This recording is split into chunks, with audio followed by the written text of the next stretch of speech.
umat Elohim.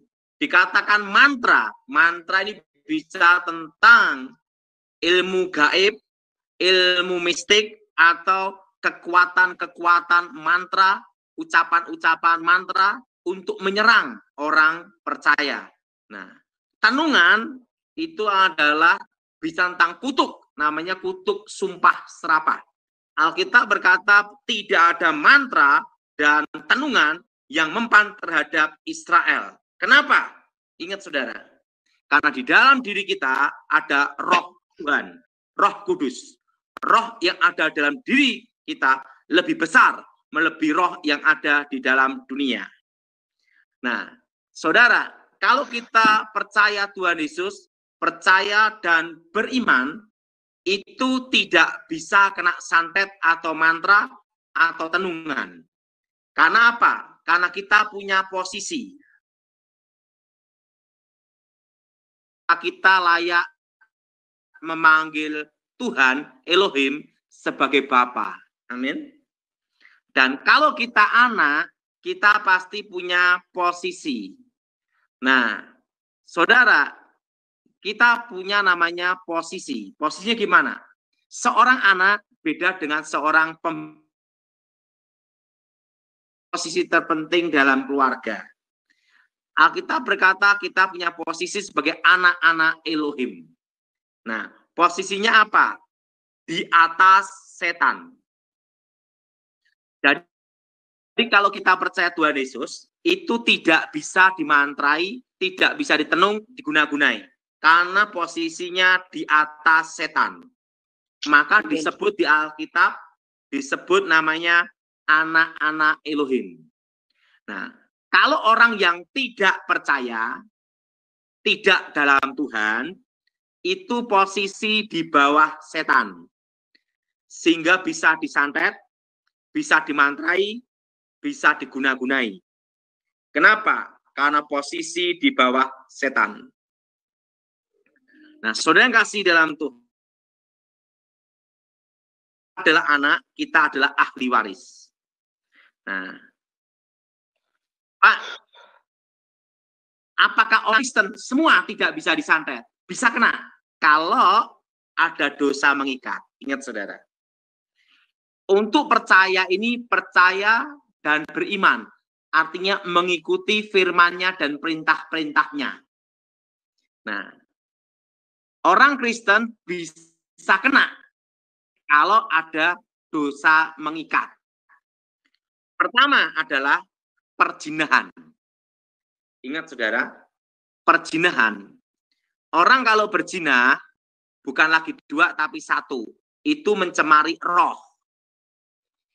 Yang berkomunikasi dengan Tuhan adalah roh kita. Jadi kalau orang berzina itu bisa kena mantra santet.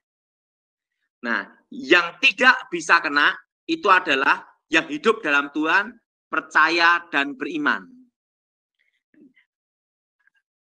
Pertama adalah berzina, karena itu mencemari roh. Kedua, nah ini kedua, akar pahit, kecewa, dendam. Akar pahit,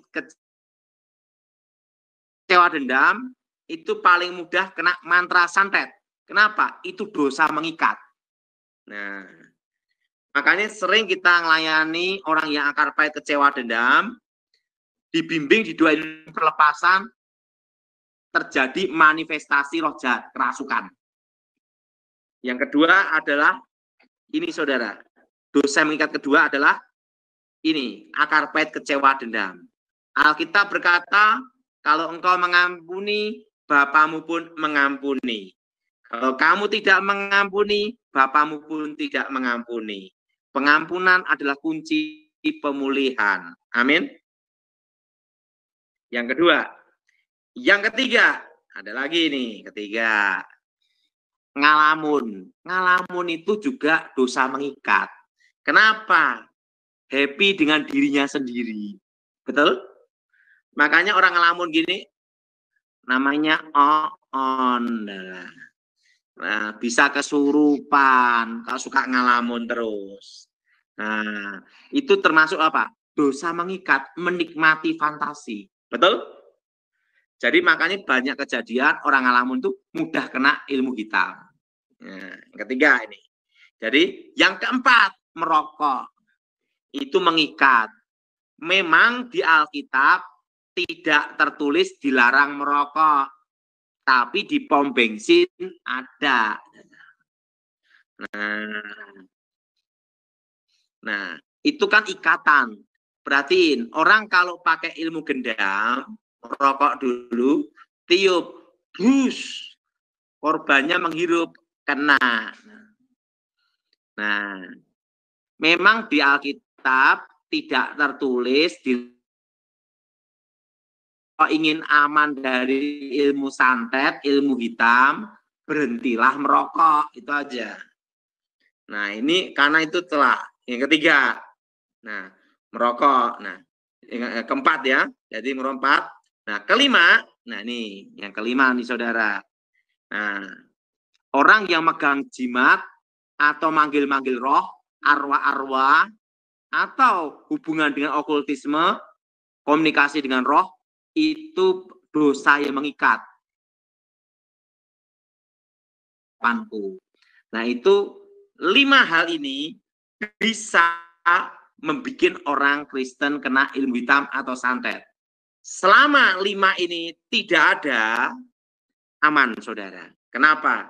Alkitab berkata yang tidak bisa dimantrai, tidak bisa diguna-gunai adalah apa? Orang yang disebut umat Elohim. Umat Elohim itu apa? Percaya dan beriman. Amin. Jadi bukan hanya sekedar percaya, tetapi percaya dan beriman. Percaya dan bertobat, itu saudara. Oke, kita akan jadi kalau orang yang tidak dalam Tuhan, itu posisi di bawah setan, maka disebut anak-anak dunia. Sehingga bisa disantet, mantrai, guna-guna. Oke, lanjut. Siapa yang mau tanya, silakan. Oke, baik teman-teman. Oke, saya mau tanya dulu Pak Daud. Oke, nama saya Edward Pak Daud. Saya juga paling nggak percaya mengenai kuamia, ngeramal, segalanya saya paling nggak percaya. Nah, tapi ada 2 hal yang saya kok rada percaya ya. Saya sering bilang sama anak saya. Pertama, saya percaya dengan yang namanya nama. Abram jadi Abraham, Isai jadi Ishak, Sarai jadi Sarah. Yakub aja jadi Israel loh. Saul jadi Paulus. Nah, Saulus jadi Paulus. Nah, saya percaya yang namanya nama. Nama itu penting. Nah, hal yang kedua, mengenai lokasi, Pak. Lokasi rumah, lokasi kantor, saya tuh masih percaya gitu loh. Kayak kalau ada tempat yang nyaman, ada tempat yang nggak nyaman. Nah, saya kan sebagai di marketplace, justru saya mau bertanya sama Pak Daud, bagaimana mengenai nama, bagaimana mengenai rumah Feng Shui. Thank you. Nama itu kan berhubungan dengan karakter, pribadi, dan ke depan. Abraham, bapak orang percaya. Nah, repotnya kalau namanya bangsat, kan repot. Berarti kan kutuk itu. Jadi, nama itu harus betul-betul yang baik dan ada artinya yang baik. Nah, karena nama itu mempengaruhi juga. Nah, kalau namanya itu aja bangkrut, lah kan namanya aja udah ngutuk dirinya sendiri, betul? Nah, memang nama itu bisa mempengaruhi, tetapi tidak 100%. Nah, tidak 100%. Nah, yang kedua, itu tentang tanah. Ini ditanyakan. Oke. Sebenarnya tanah itu ada 3 jenis.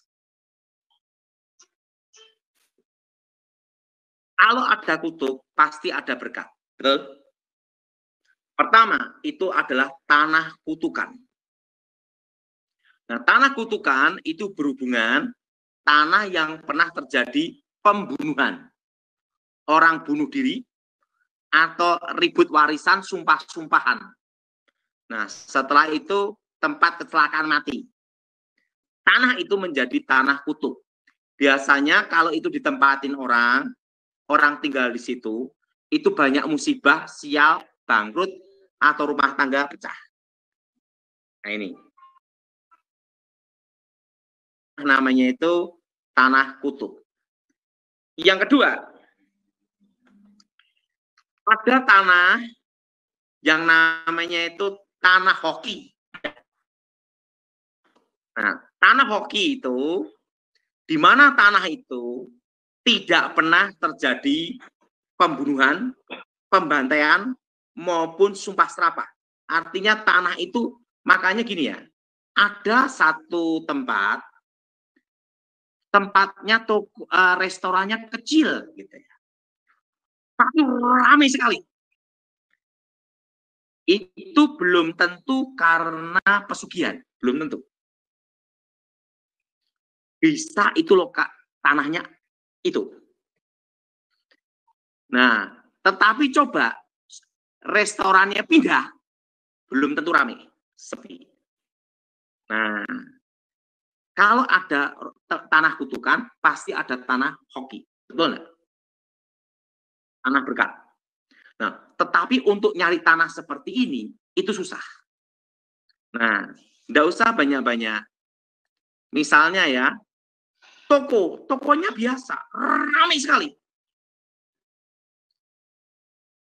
Tetapi coba pindah dari toko situ. Belum tentu.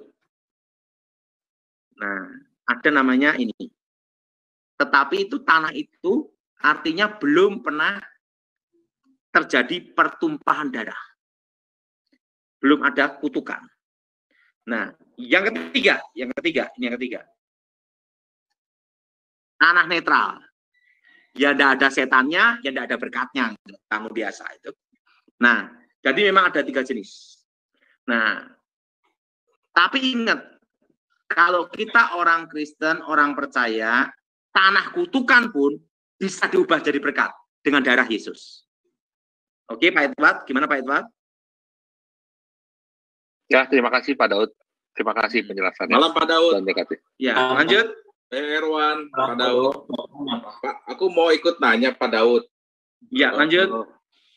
10 tahun sebelum papa saya ketemu sama mama saya, papa saya ini Islam Kejawen, dia ada mama angkatnya, dia bilang mama angkatnya nanti 10 tahun ke depan kamu akan nikah sama cewek orang dari Kerawang, nanti kamu punya anak tahun depannya, anaknya itu laki-laki itu. Nah, kasih nama dia Erwan Gunawan gitu loh. Nah, itu gimana tuh, Pak? Itu patakan kutuk ramalan. Jadi gini ya, saya beritahu rahasia penting. Ramalan yang bicara pribadi pasti tepat. Tapi ramalan yang bicara negara atau dunia pasti gagal.